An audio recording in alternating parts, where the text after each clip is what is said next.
자, 이제 글루 컨스트레인트에 이제 예제를 하나 다시 진행을 해볼 건데요. 자, 프랙처에서 이제 글루 컨스트레인트를 어떻게 사용하는지 이제 한번 보도록 하겠습니다. 자, 우선 지오메트리 하나를 만들 거고요. 자, 안에다가 박스 하나를 만들어 주도록 하겠습니다. 자, 박스는 위로 3칸 정도 이렇게 올려주고요. 네. 자, 이제 보로네이 프랙처로 간단하게 한 1000조각 정도 이제 만들어 줄 건데요. 자, 아이소 옵셋으로 볼륨으로 만든 다음에 스캐터로 그냥 점을 1000개 정도 찍어주고요. 네, 점을 찍을 때 이제 이 릴렉스를 꺼주면 조금 더 랜덤하게 찍힌다 그랬었고요. 자, 보로노이 프랙처로 이렇게 간단하게 이렇게 조각을 내보도록 하겠습니다. 그러면 이제 조각이 만들어졌죠. 자, 우리가 보로노이 프랙처 노드를 이렇게 배웠을 때요, 우리가 배우지 않은 게 하나 있는데 바로 이 분홍색 아웃풋이에요. 자, 여기 보면 그냥 우리가 여기에 연결을 해서 썼었는데 여기 보면 분홍색으로 아웃풋이 하나 더 있었죠. 널로드를 만들어서 이게 뭔지 확인을 해보면 이렇게 라인들이 잔뜩 들어있는데요. 그리고 이 라인에 지오메트리를 확인해보면 네임 어트리뷰트가 이렇게 쫙 들어있는 걸 볼 수 있어요. 바로 이 분홍색 요 색깔이 되어 있는 이 아웃풋이 이 보로노이 프랙처로 만들어진 이 프랙처의 컨스트레인트 네트워크가 자동으로 생성된다는 것을 확인할 수 있습니다. 그러니까 프랙처 노드에서요, 이렇게 프랙처 조각만 만들어주는 게 아니라 이쪽 인풋에서 사실 이거에 해당하는 컨스트레인트 네트워크가 같이 만들어진다는 걸 볼 수 있습니다. 자, 그 다음에 이제 우리가 조금 이제 새로운 후디니의 프랙처 시스템에 이제 약간 거기에 만들어진 노드들 몇 개만 살펴볼 건데요. 우선은요, 하나는 RBD 팩이라는 노드예요. RBD 팩. 그래서 RBD 팩이라는 이 노드는요, 이쪽에 보면 지오메트리와 그 다음에 컨스트레인트, 그리고 마지막에 인풋이 하나 더 있죠. 이쪽은 프록시 지오메트리. 그러니까 우리가 로우 폴리곤, 이제 시뮬레이션을 하기 위한 좀 로우 폴리곤이 혹시 필요하다면 로우 폴리곤을 이렇게 연결해주는 이렇게 3개의 인풋으로 만들어져 있고요. 이렇게 3개를 넣어주면 우리가 팩으로 만들어진, 그러니까 뭐 굳이 팩이 아니더라도요, 이렇게 프랙처들을 이렇게 패킹을 하는데 그냥 팩을 하는 게 아니라, 자, 이렇게 한번 해볼게요. 자, 그냥 팩을 하는 게 아니라 이렇게 프랙처와 컨스트레인트, 프록시 이렇게 3가지의 종류로 이제 통째로 팩을 하게 되고요. 이렇게 팩한 상태에서 이제 프랙처들을 이렇게 좀 관리를 해나갈 수 있게, 혹은 이렇게 팩을 해놓고 뭐 데이터를 캐시를 굽는다던가, 왜냐면은 그냥 캐시를 만들면은 컨스트레인트 네트워크는 또 따로 캐시를 만들어야 되겠죠. 그래서 뭐 이런 용도로 쓰기 위해서 만들어진 RBD 팩이라는 노드가 존재를 하고요. 그리고 마찬가지로 이 똑같은 거를 RBD 언팩 노드로 이렇게 달아보면 아까하고 똑같이 원래 지오메트리, 컨스트레인트 네트워크, 그리고 프록시 지오메트리 이렇게 3개로 다시 언팩이 돼서 이렇게 나오는 거를 볼 수 있습니다. 그러면 여기에는 아까처럼요, 컨스트레인트 네트워크가 이렇게 그대로 나오게 되겠죠. 자, 지금 굳이 제가 이렇게 팩과 언팩을 굳이 설명한 이유는요, 사실 여기랑 뭐 여기랑 뭐 달라지는 건 없죠. 자, 새로 만들어진 그런 RBD, 제가 이제 후디니 17점 몇 버전부터인가 이제 새로 이렇게 구성된 그 리지드 바디 노드들은 전부 RBD라는 이름으로 시작하는 특징을 가지고 있고요. 이런 노드들을 보면은 이렇게 전부 다 입구가 인풋이 최소한 2개 이상, 3개 이상, 예를 들면 RBD 클러스터라는 노드를 받고 또 뭐 RBD, 우리 이전에도 한번 봤었죠. RBD 인테리어 디테일, 이런 노드들도 보면은 전부 다 이렇게 아웃풋들이 3개, 이렇게 3가지로 만들어져 있는 거를 볼 수 있어요. 자, 이렇게 아웃풋이 3개가 되어 있는 노드를 이렇게 선택을 해놓고 그 다음에 프랙처 크레이트 뉴 시뮬레이션 이렇게 만들어 놓고 얘를 RBD 오브젝트 쉘프 탭을 눌러보면요, 자, 우리가 기존에 만들었던 거랑은 조금 다른 형태의 노드들이 구성이 되는 것을 볼 수 있을 거예요. RBD 오브젝트 눌러보면요, 자, 우리가 기존에는 간단하게 REST랑 어셈블이랑 답 임포트가 달렸는데 지금 보니까 이 달린 위치가요. 이렇게 프록시 지오메트리 부분에 이렇게 달려 있는 거를 볼 수 있고요. 그리고 기존에 없었던 요 두 번째는 constraint란 노드가 또 이렇게 자동으로 만들어졌고요. 또 첫 번째는 우리 또 처음 보는 이런 transform pieces라는 노드가 하나 이렇게 달려서 만들어진 걸 볼 수 있습니다. 그리고 오토답 네트워크에도 가보면요. 우리가 기존에 여기서 쉘프 탭으로 만들었을 때는 프랙처만 만들어졌었는데 이제는 constraint 네트워크도 이렇게 자동으로 셋업이 돼서 들어와 있는 걸 볼 수 있어요. 자, 그러니까 다시 말하면은 요 아웃풋이 우리가 예전에는 널을 달아서 그냥 사용을 했었는데 이렇게 아웃풋이 3개로 나와 있는 곳에서 쉘프 탭을 사용하면 이렇게 constraint과 프록시 구성이 자동으로 된다 이렇게 생각하시면 될 것 같아요. 그러면 이제 이 구성이 어떤 식으로 이루어졌는지 한번 살펴볼 건데요. 자, 먼저 이렇게 프록시 쪽에 REST랑 어셈블 노드가 달려서 이렇게 팩을 만들어 주고요. 그 다음에 실제로 시뮬레이션이 이쪽에서 이렇게 일어나게 되겠네요. 지금은 뭐가 문제가 있어서 이렇게 에러 이렇게 되어 있는데요. 자, 오토답 네트워크에 가보면은 네, 잘 시뮬레이션이 되고 있죠. 네. 자, 무슨 뭐라 그러죠? 리셋 시뮬레이션, 리프레시 뭐 이런 문제일 거고요. 자, 그래서 프록시 지오메트리를 가지고 가서 이렇게 시뮬레이션 하는 걸 볼 수 있고요. 그 다음에 이 컨스트레인트 네트워크를 이렇게 가서 확인해 보면 이 두 번째 인풋에서 나온 이 컨스트레인트가 바로 요 컨스트레인트 네트워크로 이렇게 설정이 되는 걸 볼 수 있습니다. 그리고 위에 올라가 보면 블렛 소프트 컨스트레인 릴레이션십 이라는 컨스트레인트와 글루 컨스트레인트 릴레이션십 우리가 봤던 요 글루가 두 개가 이렇게 머지로 붙어 있는 걸 볼 수 있는데요.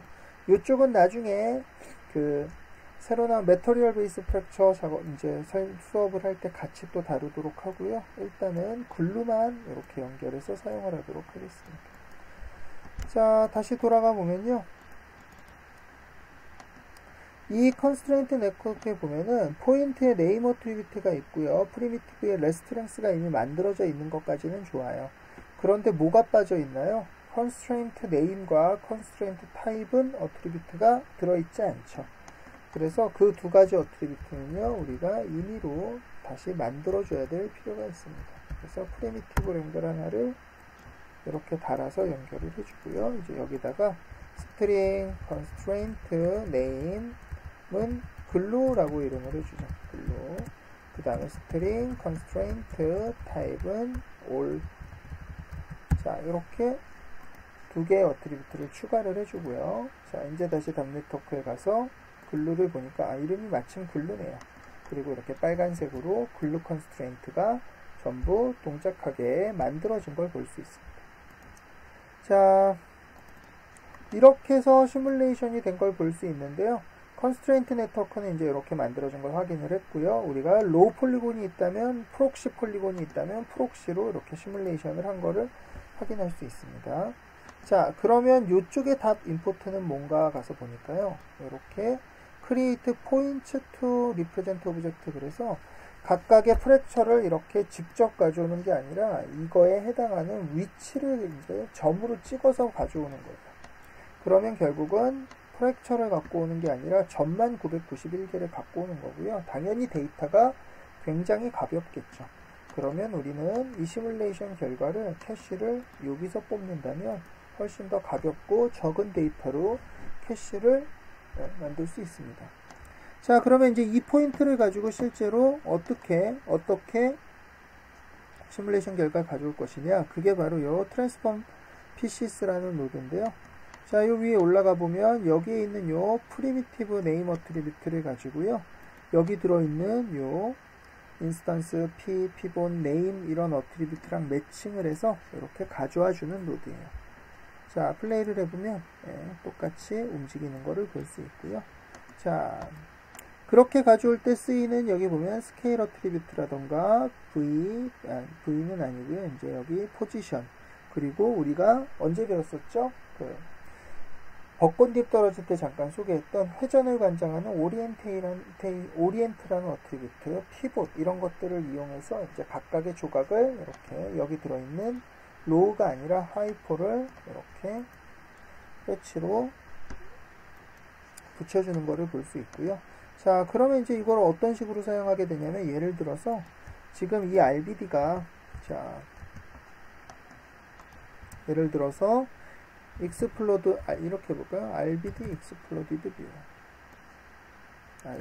그냥 지금은 그냥 익스플로디드 뷰 이렇게 해보겠습니다.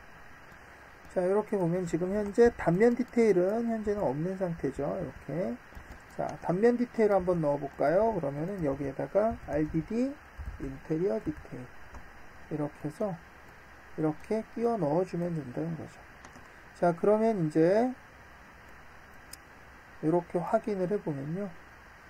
이렇게 단면에 디테일이, 자, 사이즈를 더 줄여줘야 돼요. 이렇게 단면에 디테일이 들어간 거를, 네, 단면에 디테일이 들어간 거를 확인을 해볼 수가 있고요. 그쵸? 조금 이용해서. 자,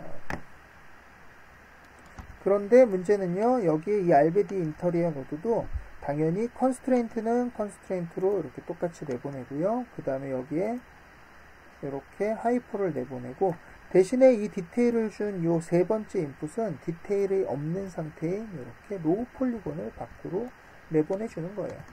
자, 그래서 요걸 가지고 시뮬레이션 하면 당연히 로우 폴리곤을 가지고 이렇게 시뮬레이션을 하는 거고요. 다만 여기서 점을 갖고 와서 요 트랜스폼 PCS에서 붙일 때는 요 로우 폴리곤이 아니라 하이 폴리곤을 붙여서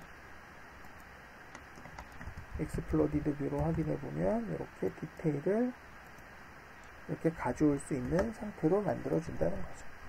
자, 그래서 이렇게 프록시로 시뮬레이션을 하고요. 포인트로 가져와서 이 트랜스폼 PCS로 하이포를 붙인다. 요게 바로 우리가 지난 시간에 이런 식으로 프록시라는 거는 일반적인 방법이 아니에요 라고 블린이랑 보로노이 프로젝트 때 얘기했었는데요. 바로 요게 가장 일반적인 우리가 프록시 시뮬레이션 하는 방법이고요. 이게 방금 본 것처럼 이렇게 자동으로 또 셋업이 되는 거를 볼 수 있습니다. 자, 이제 그라운드 플랜 하나를 만들어서 이제 컬리전을 시켜 볼 건데요. 자, 컬리전의 그라운드 플레이. 그러면 이제 땅이 만들어질 거고요. 자, 이제 플레이를 해보면 얘가 부서지는 거를 볼 수 있겠죠.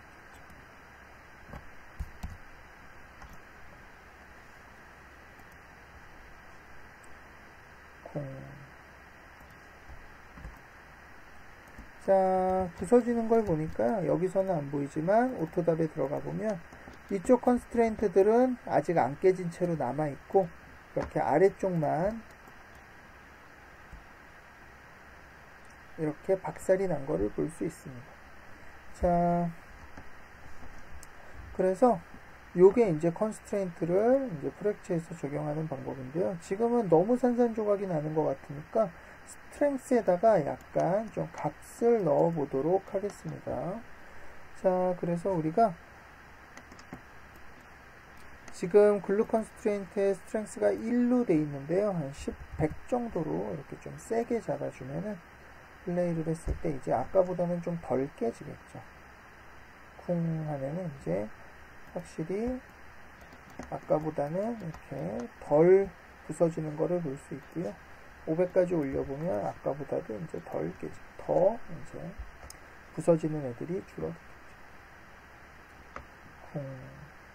자, 그런데 이제 이렇게 작업을 하다 보니까요, 너무 이렇게 아래쪽은 깨졌는데 위에는 전혀 이렇게 기스도 안 나는 걸 볼 수 있습니다. 자, 글루 컨스트레인트 노드에 이제 몇 가지 옵션들이 조금 있는데요. 자, 스트렝스는 아까 설명했듯이, 자, 임팩트 값, 그러니까 충격량이 500보다는 커야 부서집니다. 이런 거를 의미한다고 그랬어요. 자, 그리고 그 아래에 있는 half-life와 요 propagation rate, propagation iterations, 요런 몇 가지 옵션들이 있는데요.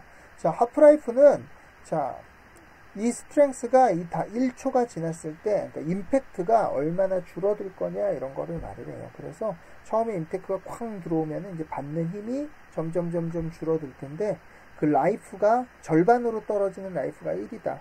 뭐 이런 의미라고 보시면 돼요. 그리고 프로포게이션 레이트는 얼마나 퍼져나갈 건지 옆으로 그 충격량이 그 값이라고 보시면 됩니다. 그런데 이제 가장 많이 쓰일 수 있는 이제 좀 조절을 해줘야 될 게 바로 이 프로포게이션 이터레이션스인데요. 이터레이션스 그러면 보통 우리가 반복 횟수를 뜻하는 용어죠. 그러니까 이 충격량이 얼마나 옆으로 퍼져나갈 거냐. 여기서 충격을 받으면요. 옆으로 한 번, 두 번, 세 번, 네 번, 다섯, 여섯 이렇게 얼마나 퍼져나갈 거냐 이거를 말을 해요.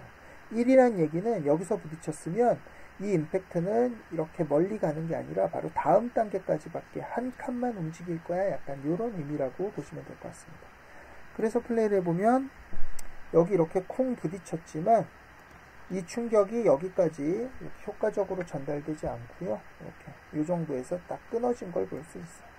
자, 이터레이션 값을 만약에 100까지 올린다 그러면은 이거를 100번 반복한다는 뜻이고요. 그래서 이렇게 높아질 경우에는 부딪히는 순간에 이 값이 전체까지 다 전달돼서 한 번에 생산 조각이 나는 걸 볼 수 있어요. 자, 그러니까 스트렝스 값은요, 이제 임팩트보다 얼마나 이 값이 커질 건지, 어느 정도 임팩트에서 끊어질 건지라고 생각하신다면, 이 프로포게이션 인터레이션은 이제 임팩트가 얼마나 멀리까지 퍼질 건지라고 생각하시면 될 것 같아요. 이 값이 너무 크면 부딪히면 전체가 다 깨질 거고요. 이 값이 또 이렇게 작으면 이 퍼져나가는 속도 때문에 여기서 부딪히면 이 위에 쪽은 영향을 많이 받지는 않겠죠. 네, 여기까지 영향을 받아요. 그래서 이제 그런 개념으로 이제 적절한 자연스러운 값을 찾아주면 되고요. 지금은 이렇게 위에가 남긴 것보다는 이제 전체적으로 다 부서지게 이 값을 좀 높여주도록 하겠습니다. 자, 그리고 이제 스트렝스 값이 지금 500인데요. 모두 똑같으면 사실 한순간에 다 끊어지거나 전부 멈춰버리겠죠. 그래서 이것도 랜덤 값을 줄 건데요. 자, 파라미터 이름이 strength이기 때문에 우리는 이 constraint 네트워크에 strength라는 어트리뷰트로 저거를 제어할 수 있을 것 같아요. strength에 만약에 1이라고 값을 넣어. 자, 그러면 이제 아까하고 비교했을 때 어떤 일이 벌어지나 볼까요?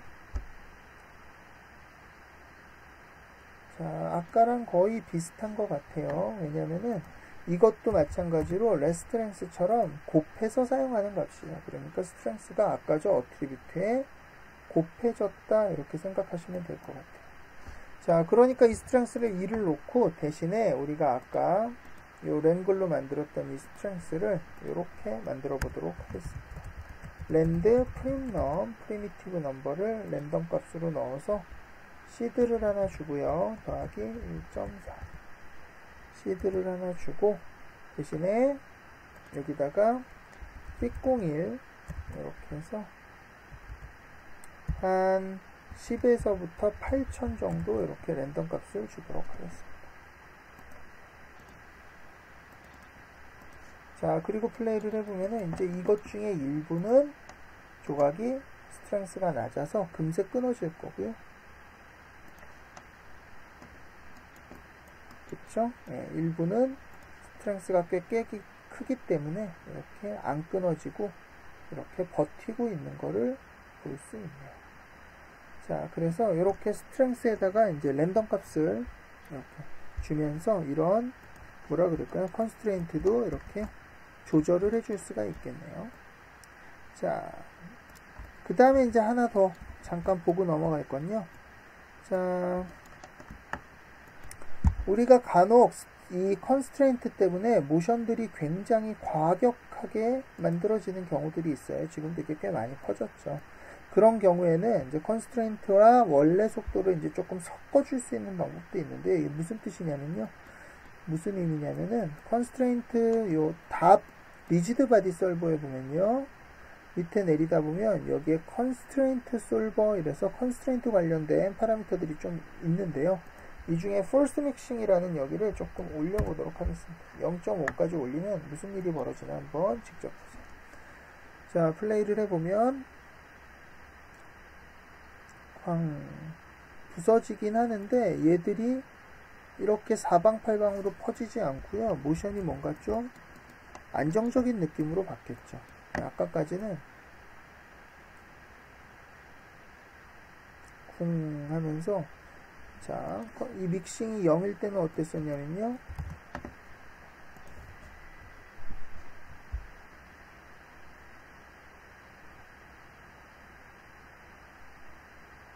네, 이렇게 사방으로 꽤 많은 힘을 받으면서 퍼져버렸다면은 이 믹싱을 조금 올려주면 올려줄수록 이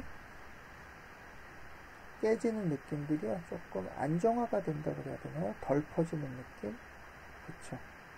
이렇게 멀리 나가지 않고요. 그대로 무너져 내리는 이런 느낌을 좀 가질 수 있습니다. 그래서 이제 어느 정도 요 힘들을 좀 섞어서 조금 이렇게 안정시켜주는 그런 역할을 해주고요. 대신에 그렇다 보니까 얘가 약간 땅을 파고들거나 이런 컬리전이 조금 부정확해지는 경향이 있어요. 지금 보면 많이 파고들어 있죠. 이게 만약에 0이라면 파고들지 않고 옆으로 퍼진다는 뜻이겠죠.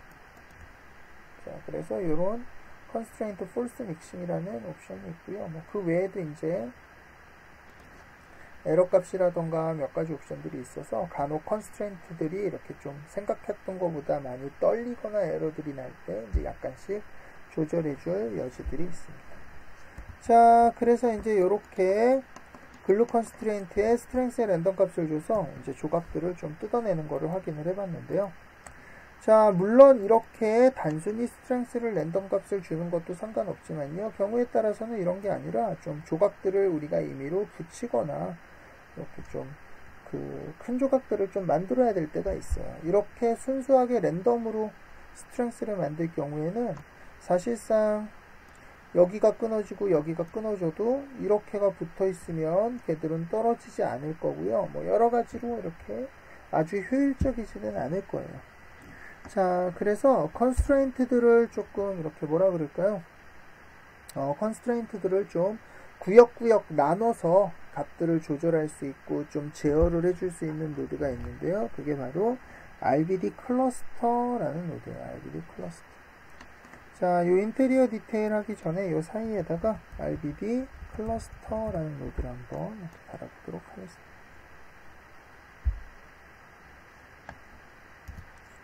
자, ESC 누르고요. 여기서 한번 확인을 해보도록 하죠. 자, 그랬더니 이제 뭐 특별히 변화는 없고요. 대신 여기에 이렇게 누르는 또 디스플레이 아이콘이 하나 생겼죠. 비주얼라이저가요. 그랬더니 요런 느낌으로 조각을 좀 구역구역 색깔이 다르게 칠해진 걸 볼 수 있어요. 이런 걸 바로 클러스터라고 그러고요. 그러니까 조각들을 특정 조각끼리 이렇게 묶어서 하나의 조각으로 이렇게 만들어주는 역할을 하고요. 자, 미들 클릭 눌러보니까 우리가 이전까지 네임이 991개였는데 이제 169개로 네임이 줄어든 걸 볼 수 있고요. 당연히 플레이를 해보면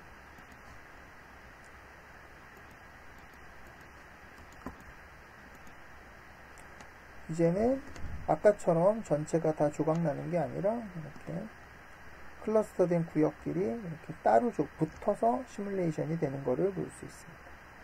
자, 그런데 이제 우리가 원하는 건요, 사실 이 조각들을 하나로 붙이고 싶은 게 아니라 여기는 좀 컨스트레인트를 좀 다른 값으로, 얘랑 얘는 다른 값으로 이런 걸 원했던 거죠. 자, 그래서 클러스터 타입 요 파라미터에 보면 컴바인 피스, 조각을 하나로 묶어라 이렇게 돼 있는데요. 그래서 바로 요 네임이 하나로 합쳐진 거예요. 그래서 저희는 요거를 요렇게 사용하지 않고 대신 그룹 컨스트레인트라는 탭으로 이렇게 바꿔주면요. 자, 보는 것처럼 이렇게 조각 개수는 여전히 유지가 되고요. 991개 유지가 됐죠.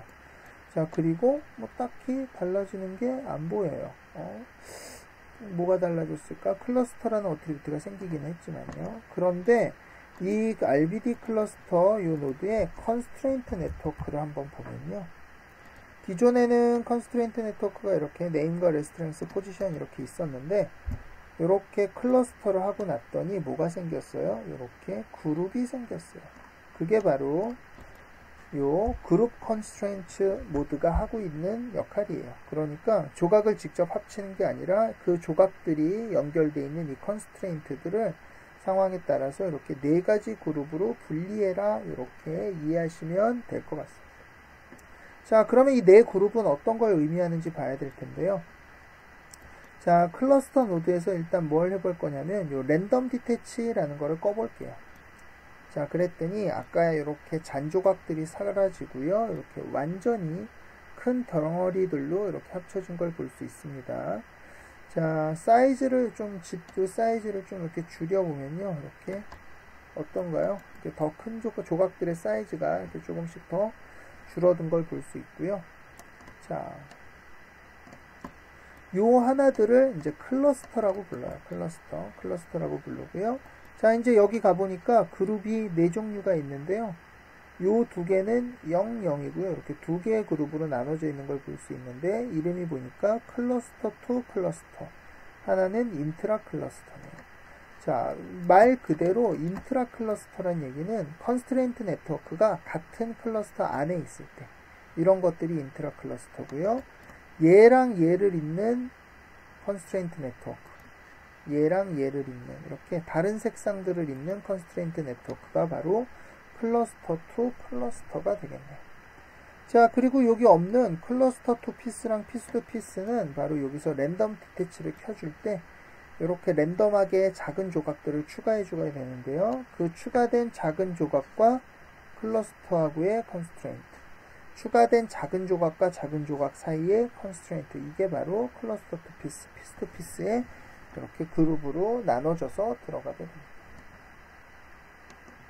자, 그러면 이제 우리가 할 일은요, 컨스트레인트의 종류에 따라서, 그룹핑된 종류에 따라서 이제 다른 값들을 주면 되는데요.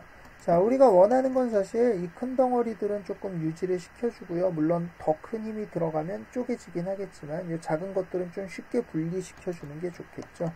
그래서 이런 큰 덩어리들, 인트라 클러스터, 그러니까 클러스터 안쪽에 있는 얘들은요, 스트렝스 값을 좀 세게 주고요. 그 외의 나머지들은 조금 약하게 줘서 이렇게 시뮬레이션을 해보도록 하겠습니다. 자, 그래서 요 컨스트레인트에 있는 요 프리미티브의 연결에 가서요, 스트렝스를 이렇게 랜덤을 주지 말고 여기다가 if, 자, 무슨 컨스트레인트 그룹이냐면은 그러면은 요 인트라 클러스터라는 요 그룹만 좀 세게 주고 싶은 거예요. 그래서 if, 자, 그룹을 쓸 땐 이렇게 쓴다 그랬죠. 그룹 인트라 클러스터가 1일 때, 그러니까 인트라 클러스터 그룹에 있을 때는 스트렝스를 랜덤 값을 어떻게 줄 거냐면 조금 세게 줄 거예요. 그래서 한 10,000에서 20,000 정도 랜덤 값을 이렇게 주려고 그러고요. 10,000에서 20,000 정도. 그 다음에 그 외의 그룹들은 이렇게까지 세게 주지 말고요. 좀 약하게, else, 약하게 한 1에서 10 정도, 굉장히 약하게 줘서 쉽게 끊어지게 만들도록 하겠습니다.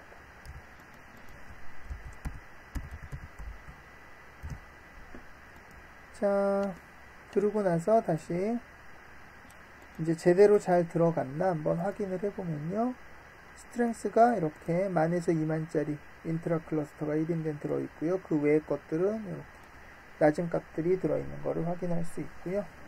자, 이제 좀 설정을 마무리를 해줄 건데요.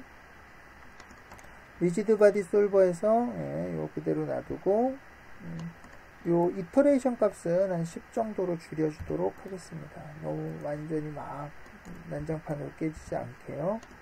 자, 그리고 한번 시뮬레이션을 해보면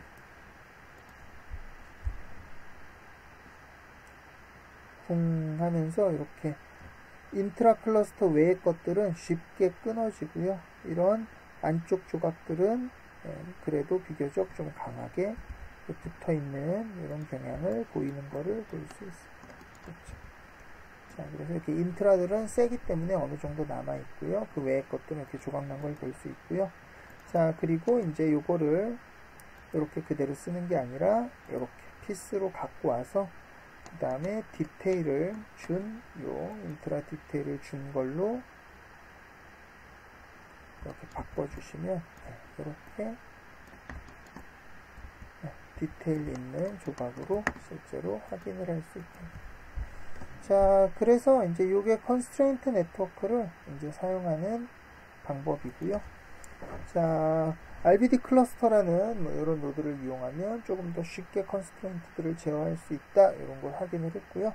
꼭 이렇게가 아니더라도 이제 수동으로 손으로 또 얼마든지 컨스트레인트들을 또 직접 제어들을 해주실 수 있습니다.